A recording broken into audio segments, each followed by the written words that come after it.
Hello, my Bill 5000 Nation. How's everyone doing today? Hopefully, everyone's having a great day. If not, I hope it gets better from here.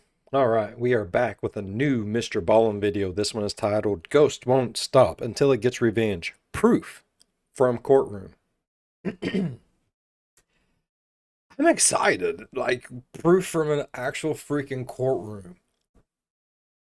I can see the stenographer right now going, Ghost, ghost, ghost, ghost, ghost. All right, I'm excited. Let's get into today's story. Go ahead, turn the mics down low, put on something comfy, cut up with someone special. Let's get creepy. This is going to be creepy. There are lots of paranormal stories floating around the internet. However, very few are credible. Today, we're going to look at one that is. But before we get into that story, if you're a fan of the strange, dark, and mysterious delivered in story format, then you've come to the right place because that's all we do, and we upload once a week. So, if that's of interest to you, please offer to make the like button a tuna sandwich, but instead of tuna, use a can of cat food. Also, please subscribe to our channel and turn on all Would it really be that different, though? It's all shitty. notifications so you don't miss any of our weekly uploads. Okay, let's get into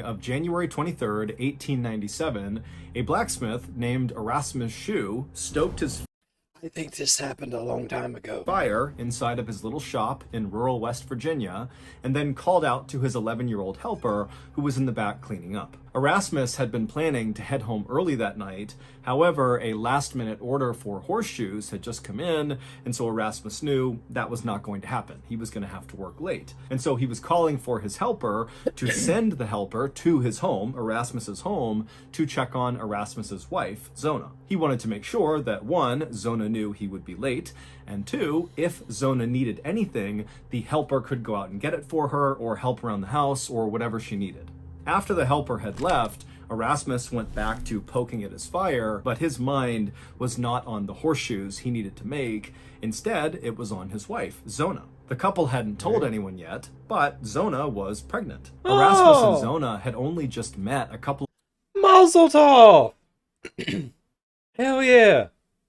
of months earlier, but they had fallen in love very quickly. Zona was 23 years old, and she had beautiful dark hair and dark eyes and a quick sense of humor. She was a total free spirit who had grown up on a farm, and she had never really been away from home. When Erasmus had arrived in the little village called Livesey's Mill, which was located near a river at the foot of this mountain and was right near where Zona lived, he and Zona had noticed each other right away. Erasmus, who was quite a bit older Love at first sight? Yeah. Let me see them ankles, baby. Oh! than Zona, he was 35 years old, was tall and handsome with piercing blue eyes, and he had come to this little Superman. Sounds like fucking look like Superman, honestly. rural town to set up his blacksmith shop. And to Zona, he was like this amazing, new, exciting thing. Zona's family, especially her mother, Mary Jane, did not approve of the fact that Zona and Erasmus had begun seeing each other, mostly because Mary Jane didn't like the fact that Erasmus was so much older than Zona. But Zona was known for being incredibly stubborn, and she loved Erasmus, and so there was just no stopping her. So, in November, just a couple of months after meeting each other, Zona and Erasmus got married and they moved into a little house together, and very quickly, Zona got pregnant. And both she and Erasmus were so excited about this that they wanted to go around They're all gonna die! This sounds adorable. Someone's going to get murdered. and tell people, but early on, it was clear Zona had some complications with this pregnancy. Oh, no. She was sick all the time, and she just seemed really unwell, and the doctor who was seeing her Was it maybe an iron deficiency or something? What's going on here? Oh, this poor lady. knew that it likely had to do with her pregnancy. And so the couple decided that they should just wait and let the pregnancy develop a bit before announcing the news. So on this late January day, Yeah, you always wait. I mean, that's just how it is. You find out you're pregnant, you don't tell no one right away. It's like a jinx or something if you do. right? Like something could happen. It's also like you don't pick a baby's name too early or something. I don't know. There's just like a bunch of old wives' tales. You know what I mean? Erasmus began hustling to finish these horseshoes because he really wanted to get home and be there for Zona and make sure she really was okay. And so, as Erasmus thought about Zona, the steel he was heating inside of this fire was glowing bright orange and was ready to be forged into shape. And so, Erasmus got his hammer and he got to work. Meanwhile, Erasmus's 11-year-old helper had That's cool. arrived at Erasmus and Zona's house. That I mean, I get the premise of turning things into other things. I get that. I understand it. I do. It's just amazing to me that you people know this. Like, oh, I heat it up till it glows this color. I'm gonna take it off and put it over here. I'm gonna hit it here, here, here, here, here, here, here, here, here. It's gonna make the shape. I'm gonna flip. I'm gonna do dit on the reverse. It's gonna bring it in. It's like how do you know?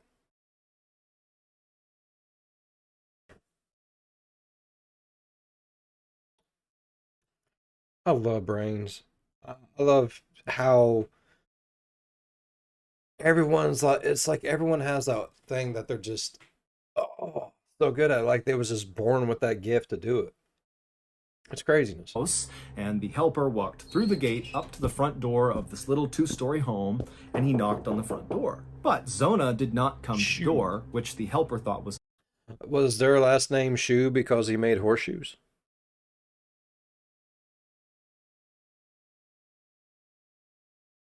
odd because Zona was someone who was always bustling around the home and was very quick to open the door and chat with neighbors. And Yeah. now, standing in front of this door, the helper couldn't even hear a sound inside of the house. It was like no one was home. And so the helper knocked again, and after some more silence, he just reached down and tried the doorknob and found it was unlocked.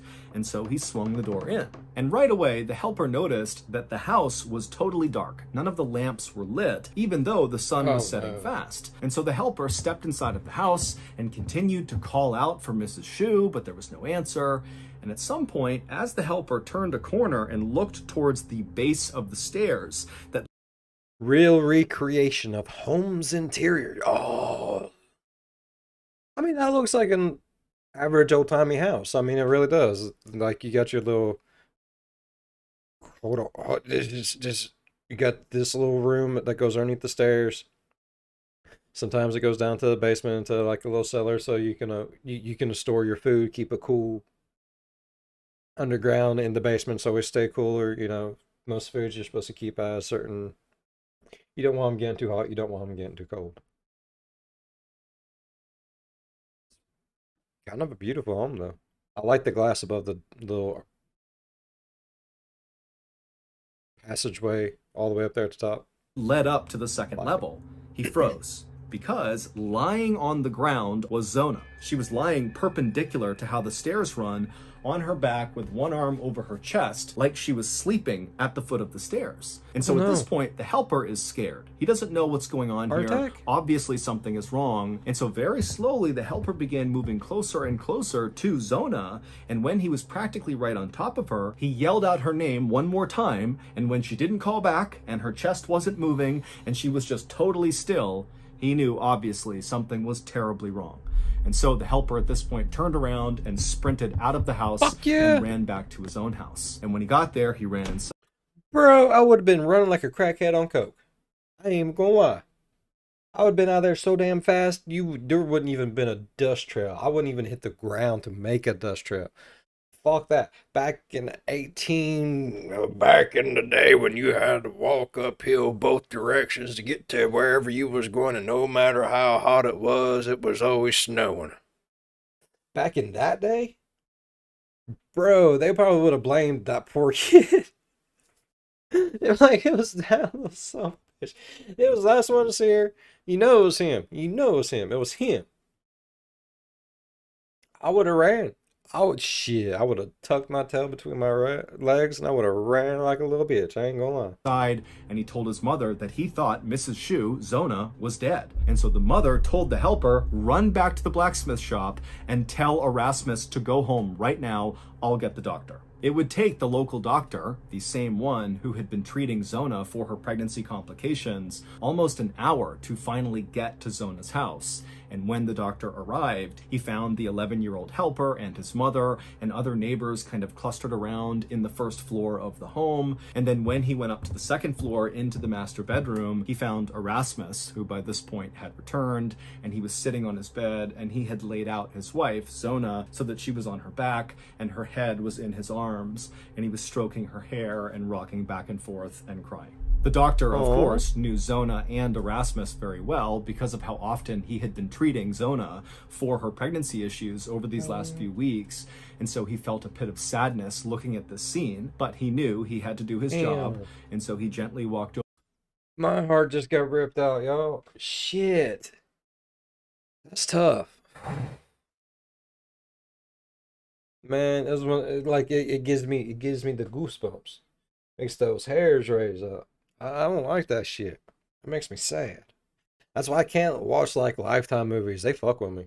I don't know how y'all ladies do it. There's something wrong with y'all.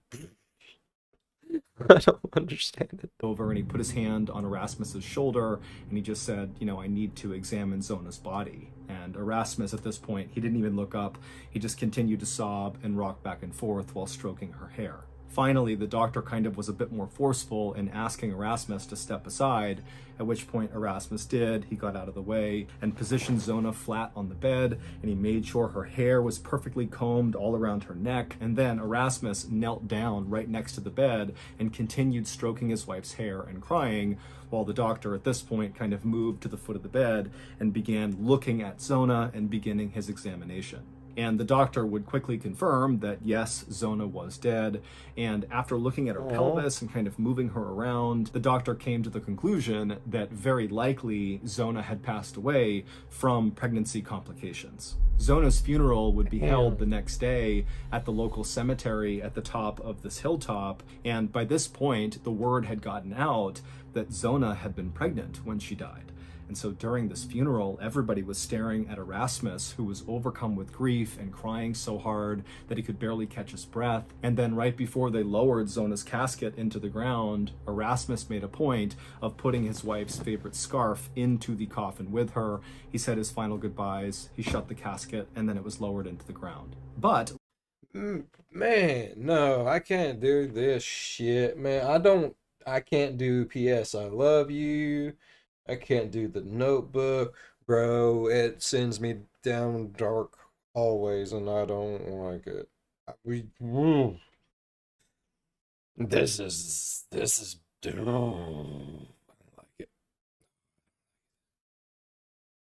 So much shit, so much shit. Okay, okay, I'm ready. while the mourners were obviously very moved I hope the fuck we have a commercial sometime soon. Please, Mr. Ballen. by just how unbelievably grief-stricken Erasmus was, I mean, his whole family was wiped out in one blow. What really stood out to the people that attended that funeral was not Erasmus's reaction to his wife's death, but rather Zona's mother's reaction to Erasmus. During this funeral, Mary Jane, Zona's mother, didn't seem sad or grief-stricken or in any way reacting to the fact that her daughter had died. Instead, as the funeral went on, Mary Jane shamelessly glared at Erasmus with a look of pure hate and disgust on her face. And then, after the funeral was over, all the mourners wanted to go up to Mary Jane and Erasmus to pay their final respects to the family, but Mary Jane ignored all these people and promptly left the funeral without saying a word to anyone. Commercial! Thank you, Mr. Ballen! Yes! I was not gonna be able to handle that no more. What does the mother know that no one else does? Did the mother do it? Was the mother that pissed off that she didn't want her to maybe she found out that the girl was pregnant? Maybe the girl went and told her mom. I don't know. I don't care. But maybe the mom was just like, no, bro. and started like doing something to try to maybe fuck with her pregnancy, and maybe that killed her. And maybe that's why she's looking at dude like, oh, you piece of shit. If you never came into the picture, you would never stuck your dirty penis inside my little baby angel girl. I would have never had to do that. I would never had to get rid of the baby. I would never, she'd still be here. It's your fault. Maybe it's like something like that. Oh. Lately, me and old Seagull Lung have been eating pretty healthy, and so we decided last Friday to finally have a cheat meal. And so for hours we deliberated over which delicious food we were going to enjoy, and we settled on a piping hot plate of eagle tonsils and a couple of hunks of undercooked cheetah meat. Now, the next morning when we woke up, we expected to feel rejuvenated, refreshed, but instead we felt like we had spent the night before sucking down weird bird tonsils and strange exotic meats. And so as I stumbled out of my bed to go to the bathroom to vomit, Lungy was already in there, and he looks at me and he says, "Papaye, deberíamos ter ficado con HelloFresh," which of course in Portuguese means, "Papa, we should have just stuck with HelloFresh." And of course, the Lung was right, because HelloFresh offers actually good tasting food, and they deliver everything you need to make it right to your doorstep. HelloFresh cares about quality, which is why all of their seasonal ingredients are picked at peak ripeness and arrive from the farm to your table in 7 days or less. And don't worry if you're not a great cook, because HelloFresh's foolproof recipes are super easy to follow. Go to HelloFresh.com and use code MrBallen16 for 16 free meals plus free shipping. Again, that's HelloFresh.com. Use code MrBallen16. Okay, back to the story. This might have been where the cheetah meat was undercooked. That can happen sometimes, you know? Bacteria and shit. And that was what the problem was. And in the days that followed Zona's funeral, Mary Jane's behavior only continued to get more and more bizarre. When neighbors would drop by Mary Jane's house to drop off food or just check in on her, Mary Jane refused to come to the door. Mary Jane basically began staying up all night. People would see there were candles lit in her bedroom at all hours, and they'd see her pacing around her room and then periodically kneeling on the ground and kind of staring off into the distance. And then on the rare occasion that Mary Jane actually left her house, she would look totally disheveled and distracted, and as she walked around town, she'd be mumbling under her breath and constantly looking over her shoulder like she was scared someone was following her. And when concerned neighbors came up to Mary when she was out of her house, she refused to make eye contact with them, didn't want to talk to them, and as fast as she could would get away from them. Whatever was going on with Mary Jane, her husband was not willing to talk about it to other people in town. However, they did notice that he had begun sleeping in the barn, so he was not even staying in the house with his wife. And then, on the morning of February 21st, so about a month after Zona had died, Mary Jane... What kind of weird-ass, crazy, goony-ass shit is this? Like, did she do something shady? Does she think what? Is she losing her fucking mind? Walked out of her house looking totally clean cut. She was not disheveled. She was not looking over her shoulder. She wasn't muttering to herself. She was standing tall, moving with a purpose, looking totally coherent. And as she moved, the only emotion people could see on her face was anger. And so Mary Jane, angrily, walking with a purpose, walked her way to the local prosecutor's office, and instead of knocking and waiting to be let inside, she just opened the door and barged right inside. The prosecutor knew Mary Jane and knew how strange she had been acting over these last few weeks, and so when she came inside, he was alarmed at her sudden presence, but he was also pretty curious as to what was going on. And so when she came in and demanded to speak to him, he was happy to go into his office and take a meeting kind of simply out of curiosity. But once the two of them sat down in his office, I wonder where Cuckoo for Cocoa Puss is going with this. Step into my office, ma'am.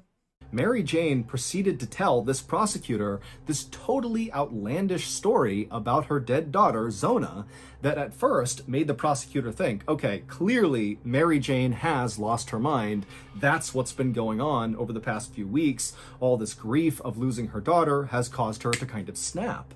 But by the end of these 2 hours that Mary Jane seemed to just be kind of rambling about this story about her daughter, the prosecutor started to realize that what she was saying kind of made a lot of sense, and his suspicions began to rise and rise. And so once Mary Jane was done telling this wild story about Zona, the prosecutor was convinced that what Mary Jane was saying had to be true, and so he knew they needed to dig Zona up. And so after Mary Jane had left, the prosecutor ran to the local doctor's house, the same doctor who had been treating Zona and then also looked at her after she died. And the prosecutor would tell the doctor that, hey, we need to exhume Zona and you need to examine her again. And the doctor at first was like, wait a minute, what's going on here? But then after hearing what the prosecutor had to say about this crazy... I hate it when he does this to me. He knows. It's like he physically knows. I'm like, what is it? What is it? What is it, MrBallen? What's going on? And he does this to torture all of us. It's this pleasure. I did too. I ain't gonna lie. Story that Mary Jane had just told him. What's the doctor story? agreed that, okay, yeah, we do need to do this. And so What's the next story? day, February 22nd, a team of men with shovels, along with the prosecutor and the doctor, headed up to the Hilltop Cemetery where Zona was buried, and they dug her casket up, and then they carried the casket down to the local schoolhouse, and then once she was inside, the workers lifted her body, which was fairly well preserved because the ground was so cold. They lifted her body out and they placed it on a table, and then everybody left except for the doctor and the prosecutor. And once the room was clear, the doctor and the prosecutor began examining Zona all over again. And within about 30 seconds of this re-examination of Zona's body, basically at the exact same time, the doctor and the prosecutor, who were on either sides of the body, saw the thing that Mary Jane had alluded to in her wild story about her daughter. And so the doctor and the prosecutor, they're seeing this thing, they look up at each other and they can't believe it. Mary Jane's story had to be true. The following is Mary Jane's wild story. On the day of Zona's funeral, even though Mary Jane was overcome with... He's going to get a 2-hour story down into 9 minutes. When this is over, I have got to get off here and see if I can find what the 100% the actual story, like the full 2-hour story actually is. I gotta see if I can find that. I've gotta know. Oh, damn. Grief over losing her daughter. The feeling that she really was harboring was hatred towards Erasmus. She hated Erasmus. She had always hated him. But now it was like her daughter is dead and she's forced to watch this guy sob and cry over her daughter's casket, when in her mind, she's like, this funeral is about her. It's not about you. And so the whole funeral, she's just staring at Erasmus, channeling all of her energy towards hating him. But then, as she's doing this, a new emotion began to creep up on her that she couldn't quite describe. Basically, it felt like something was terribly wrong. And intuitively, Mary Jane felt like the only person who could explain what this thing was that was wrong kind of in her life somewhere was her daughter, Zona, who was obviously dead. Yeah. And so this feeling that something is terribly wrong... I can see where she'd get that. There's something wrong in my life because my daughter's dead. But if I could talk to my daughter, it'd be all right. I get that. That makes 100% sense. Completely consumed Mary Jane's mind, and so by the end of the funeral, she wasn't mad at Erasmus. She was just thinking, how do I get in touch with my daughter? I need to get answers from my daughter. And so when the funeral ended, Mary Jane just left the funeral as fast as she could. She went home, she went into her bedroom, and she knelt down and she began to pray. Not for peace or strength in this difficult time, but instead, she prayed for her daughter's ghost to appear to her and tell her what was wrong. And for the next month, that is all Mary Jane did. She was obsessed with this idea that she needed to basically conjure her daughter's ghost to tell her what this thing was that was wrong. And so that was why she was acting totally crazy. All she did was pray and then look for signs that her daughter's ghost had come or was on her way. And so she'd be up all night, kind of looking around, hoping her daughter would suddenly appear. And then when she would go outside, the reason she was muttering is because she was still praying under her breath. And she was always looking over her shoulders because she thought her daughter would appear any moment. And then finally, one night in the middle of February, so this is a month into Mary Jane's attempts to conjure her daughter's ghost, she was in her slow slip into insanity. Oh God. Maybe she did see something. I'm not saying she didn't, but maybe she's also like really sleep deprived and she's hallucinating. But she is getting shit real. I mean, I don't know. I love it. room. She was praying like she normally did with all of her candles lit. And all of a sudden, as she's kneeling down praying, this bright light appears in the middle of her room. And as this light suddenly appeared, the room began to get really cold. And Mary Jane is staring at this light thinking, this is my daughter. But then just as quickly as the light and the cold that came with it had appeared, it disappeared. And so Mary Jane was both really excited because she felt like, okay, the prayers are working. That had to be my daughter's ghost or some sign. Maybe it's a stroke. Oh. I can't say that I've like prayed that much for someone who's passed away to come back like that. I mean, I imagine if I was in that lady's situation, I probably would, most definitely, 100%. But I deal with death and funerals, in my own way. Probably not the best way, but I don't care. It works for me. I freak out really, really bad. It's almost like being claustrophobic without being claustrophobic. Like I'm not claustrophobic in any way, shape, or form. I mean, don't get me wrong, I don't like being stuck between a rock and a hard place and like nowhere to go. No one does, but I'm not claustrophobic.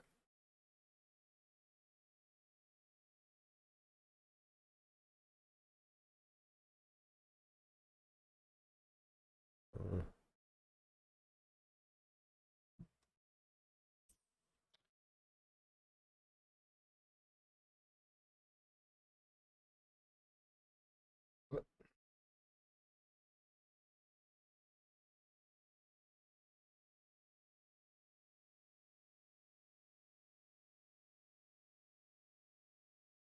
So she is praying every day, all day. That's why she's always looking on her shoulder. I get that.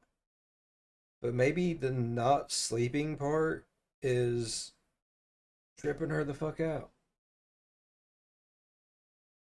Maybe she had a stroke. Maybe that's the bright light she's seen and the cold feeling she had.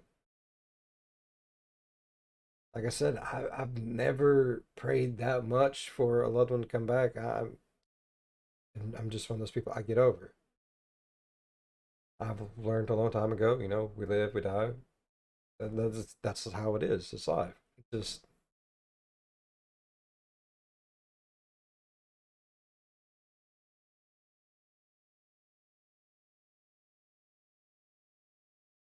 and if it was her daughter, the light, the coldness, and everything else, did the daughter actually speak to her? Like, did she hear her, or was it just like them connecting in their heads?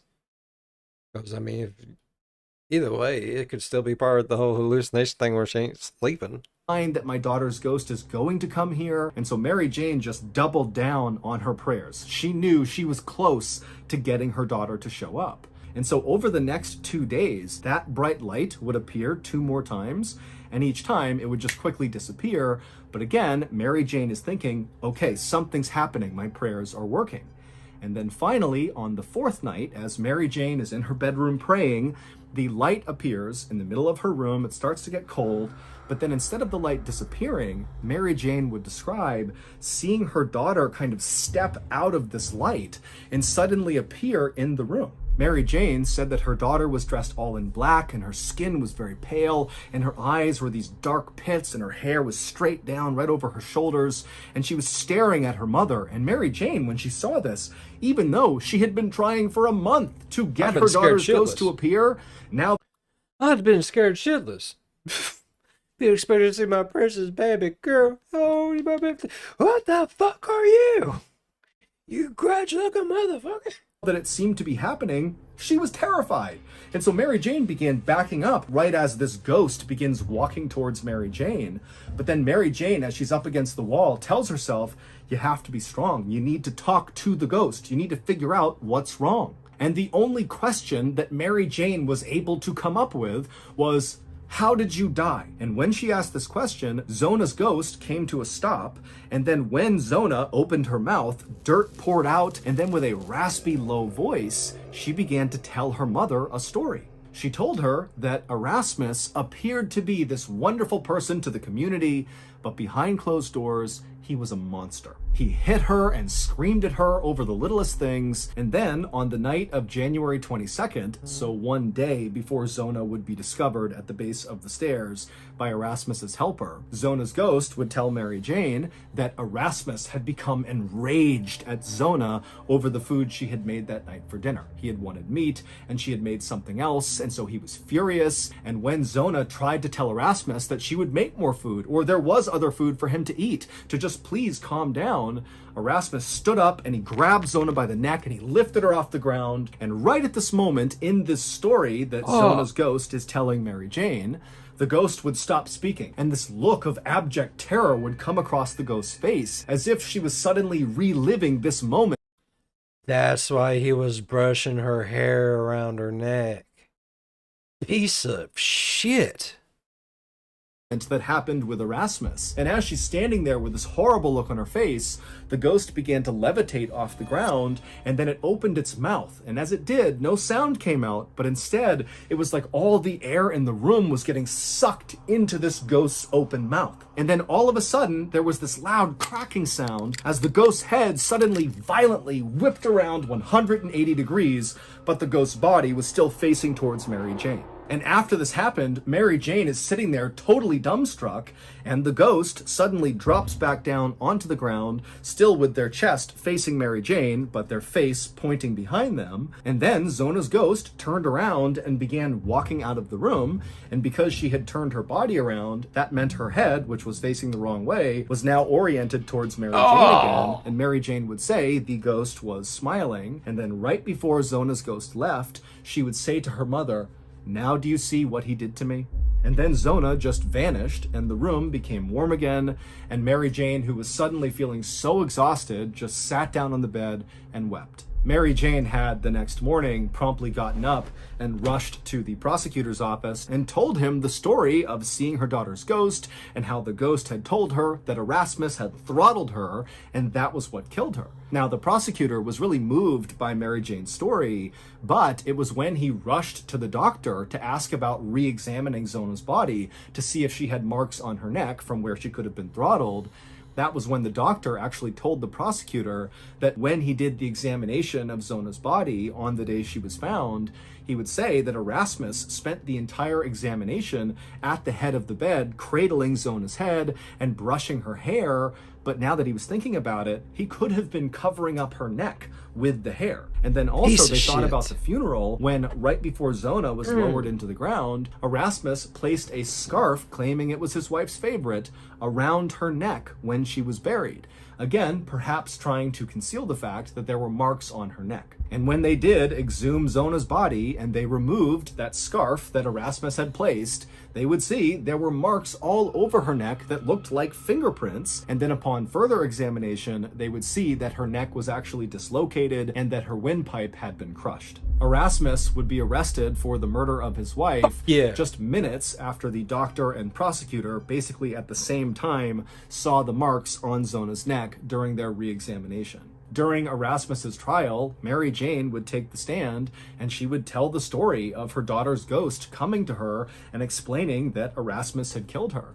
And the testimony was so compelling that the jury found Erasmus guilty, even though there was no motive. Basically, they convicted him on the strength of Mary Jane's ghost story. Erasmus would be sentenced to life in prison, but he would die just 3 years after being incarcerated from a mystery illness that passed through the prison. It would also turn out that Erasmus had been married 2 times before marrying Zona. One of his wives had divorced him for being abusive. The other wife died in a freak accident when she was helping Erasmus fix their chimney when all of a sudden a brick fell loose and hit her in the head. Today, there is a plaque right near the cemetery in West Virginia where Zona was buried that reads in part, "Only known case in which testimony from a ghost helped convict a murderer." So that's going to do That's it. If you enjoyed great. today's story, I love be it. sure to check out our Yes. podcast, which has hundreds. Yes. I love every moment of this one. No, I didn't. Like, that was awful. Oh my God. I was thinking it was the mom. I ain't gonna lie. I thought old cranky butt got pissed off. Was like, dirty little bitch. Went out there to spread her legs after I told her not to. Fix this. Sweetie, come get you some tea. Yeah, I thought it was gonna be some shit like that. Holy fuck.